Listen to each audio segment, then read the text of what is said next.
Hi everyone, happy Sunday. Welcome to a new episode of Finding Healthy Love. I'm Bari Lyman, and every week we take a look at a different topic about how to help you to break through what's been getting in your way of finding your true love. And on this Sunday, this beautiful Sunday, I want to talk to you about a topic that a lot of people feel pretty passionate about. They want to find their soulmate, but they worry that finding that person is actually going to ruin their life. Have you ever felt that way? And then you go back and forth into this vicious cycle over years, sometimes decades, that you really want to find this person, but then you think, well, I have this solitude in my life, I have a great career, I have friends, my life works.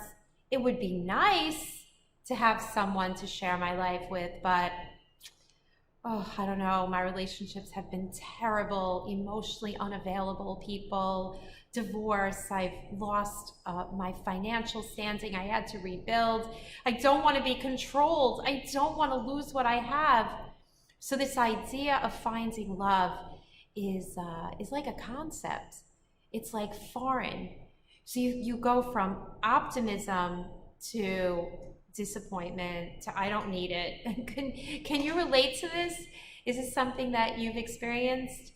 So if you're feeling that way, I totally understand, and I want to give you some peace around it and some real information about how to change it and get to the truth.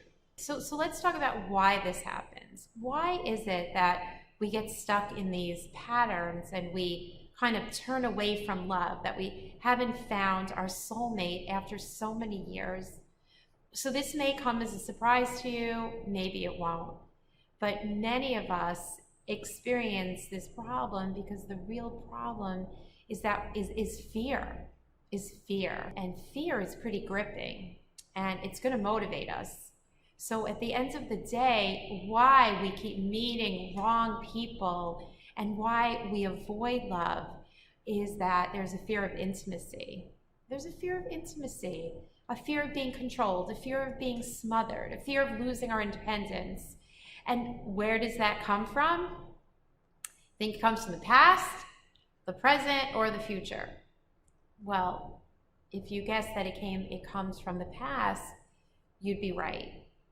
So what happens is that we grow up chronologically. You know, we're successful, we're smart, but when it comes to love and intimacy, often we don't have healthy modeling, right? We don't have healthy modeling. Our parents, 50% of them are divorced, and often even parents that stayed together for the children or whatever, those marriages are not what I call a conscious marriage.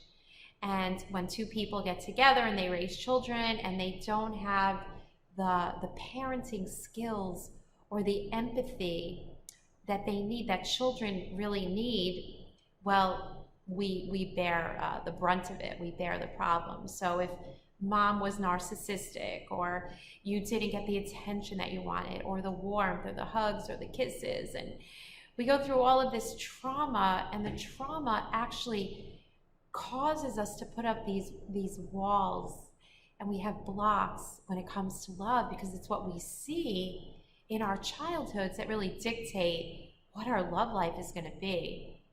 And so we get stuck in a paradigm that is really disempowering. And then we learn how to be successful in other ways. So we focus on distracting from love. We focus on our careers. We focus on different things, friends, helping other people, developing other skills, taking time off. And then love, again, is like a concept. And then the relationships that we have been in, they're not good. They're not good, right? So think about your relationship history, because we have to take a look at the patterns. What do you notice about the patterns in your love life? You know, the people that I work with, they've been in terrible relationships that don't turn out, that they hope is going to turn out, that they wish is going to turn out. But ultimately, the people that they have been in relationships with, they kind of feel somewhat familiar. And why does it feel familiar? It feels familiar because, again, we attract people who are mirrored to our fears. So if our mother was critical, then even though it looks good in the beginning, we tend to attract people who are like that because it's what we know. And then ironically enough, if we meet people who are the opposite of how mom was, right? Warm and loving and kind and available, what happens? We're not attracted to them. And we say they're boring or that we're not attracted. But there's some good news to this problem. And the good news is that you don't have to be motivated by fear. You absolutely do not. This problem of avoiding intimacy, right, having a fear of intimacy, can totally be cleared. And the way to clear it is to first acknowledge it, right? Because most of us, we don't acknowledge it at first, right? Instead, we feel like, oh, there are so many awful men on the apps and all the good ones are taken and all of that. And it's not the truth. Because while you're either avoiding love or with the wrong people, right, and stuck in this pattern for years, what you have to realize by having a broader perspective is that just because we're attracting emotionally unavailable, critical people, people we're not inspired by, people who don't have their acts together, people who can't see us, and the thing is the reason they can't see us often is because we have these walls up and we actually can't be seen. So that's the real problem. So once we're able to acknowledge that problem and realize from an observer's perspective, wow, I'm the problem. I have barriers to intimacy. So these fears of being controlled or smothered that have happened to you in the past, well, guess what?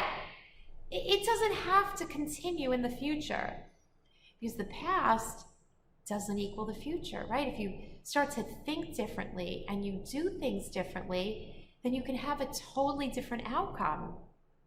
How do I know that? I know that because I live it, because thousands after me are living it, right? Because they found a new way.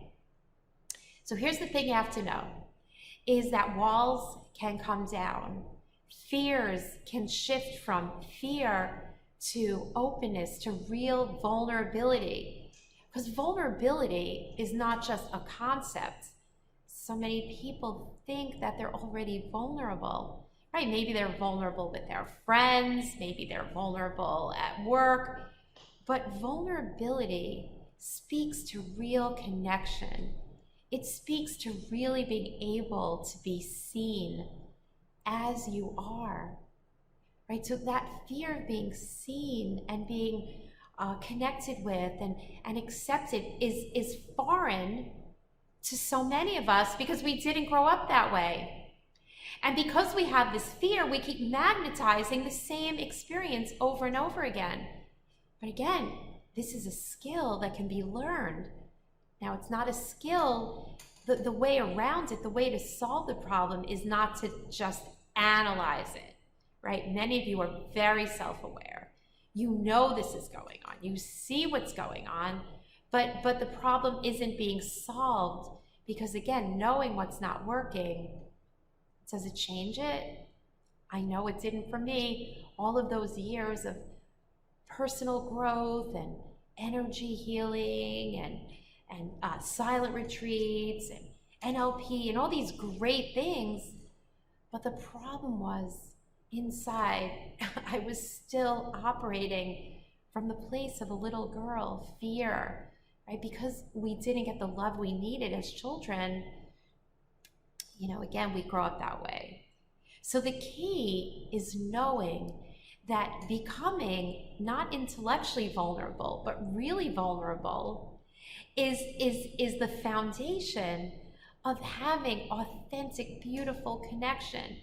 Because this fear My life is going to be ruined if I meet the wrong person, right? But what about you're not going to meet the wrong person when you change everything about your approach, right? The right person, your soulmate, with your soulmate, you're going to get everything you need and want. With your soulmate, everything is peaceful and healing, and there's nothing that you can't talk about with your soulmate. Because with your soulmate, now, this is on the premise that you're being the one to find the one. So what does that mean? It means that you become whole within yourself. Whole. Whole, meaning that you can be seen without fear of the old conditioning of being hurt, of being criticized, of being shut down, of not being understood, right? That's in the past. That's in the past. But in the present, that conditioning and that mindset can change by having you become fully integrated, your head and your heart, so that you're not operating from the past and you're not awfulizing and futurizing with fear of the future, right? But instead you're in the present and you have a clear vision of the future, and you're no longer repelling love. Because with your soulmate, right, you will just be able to communicate with your soulmate. You can just be, you can talk about anything. This person has your back, you have their back. So it's no longer the old push-pull, you're powerless and disempowered, but instead you're feeling fully empowered in your clarity, in your joy. And in order to make that happen, there aren't band-aids, right? So you can't get inside the minds of men and solve this problem. And you can't think that, oh, I just need to be more goddess-like and connect to my femininity or learn how to flirt. That's not what this is about. That's superficial. That's so conventional. And it's kind of manipulative. Because at the end of the day, you're perfect as you are. And you deserve to find love. And another very disempowering advice that people give to singles that's so damaging and so conventional is, it'll happen when it happens, just relax. Just relax. But it's been 2 decades and you haven't found your soulmate. So when you know inside, you can hear your voice that's saying, something isn't right here. Something's just not right. I want to solve this problem. I want to become real. I want to become vulnerable. I want to take my walls down and open up to my soulmate, because that person is out there and you were born for it. It's the human condition. We need each other, right? It's through this beautiful connection that we actually heal ourselves and we elevate. And my commitment is to break through generational patterns, because the reason our parents couldn't love us the way we wanted to be loved is because they didn't get the love that they needed. So that was their conditioning, and it travels through the generations. So what we want to do is have you realize and admit and be authentic and vulnerable, say, I'm the problem, right? I have this problem. And saying I have this problem is really the good news, because once you know that you have the problem, then of course, it's possible to fix it in the right steps, in the right order. And there's nothing better, being married now 15 years to my soulmate. It's with your soulmate that you can live your dream, that you can have the adventure and share your values, a person who sees the world the way you do. There's no settling or compromise. But here's the thing.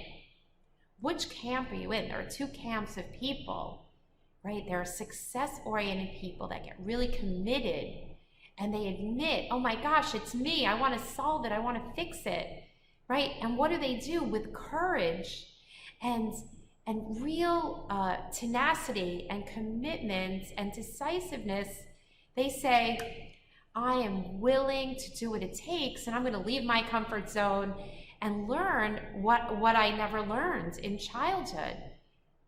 Because how could we know how to do something specific and create a new outcome and a new goal, like finding your soulmate? Because this is the most important decision in a person's life. And for that, there hasn't been proper training, right?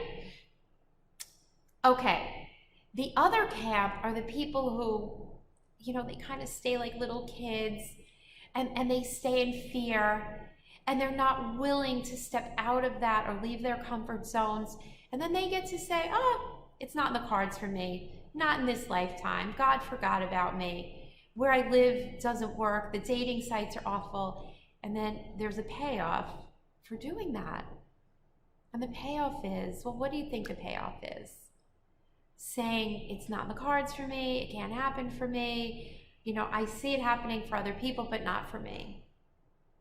So the payoff actually is that you get to be right. You get to be right.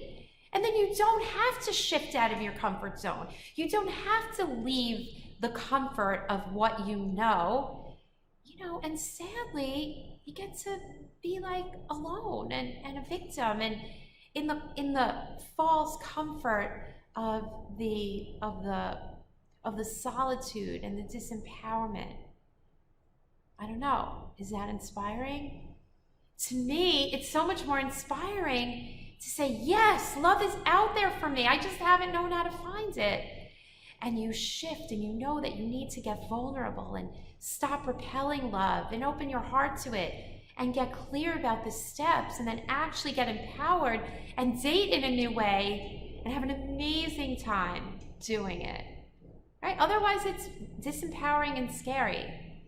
So that's what I stand for. I stand for you having the love of your life, living your dream, because it's totally possible. Your person is out there waiting for you, and you don't have to be afraid of meeting the right person, ruining your life. The right person is going to uplift you, and you will uplift them. It's amazing. And that's my wish for you. So if you want to learn what those steps are and kind of go a little bit deeper about the steps and what we do and how thousands of people have found their soulmate, not just any relationship, but a soulmate relationship. A soulmate relationship is one where you're home, right? Where you grow, where you're with your best friends, and things get better and better and deeper over time through life's like bonding with that person. So it's beautiful. I stand for that. So if you want to learn more about that, then check out the 5 shifts to get unstuck in love and discover your soulmate. To summon your soulmate, because your soulmate is out there. And once you're aligned and integrated, wow, everything changes. So don't be afraid of love. Instead, say yes to love. Be open to love, because your life will be that much better. Okay, guys, if you like this video, like it and share it with your friends. This is my mission, to help everyone to experience their soulmate and connect to themselves. Okay, see you next week.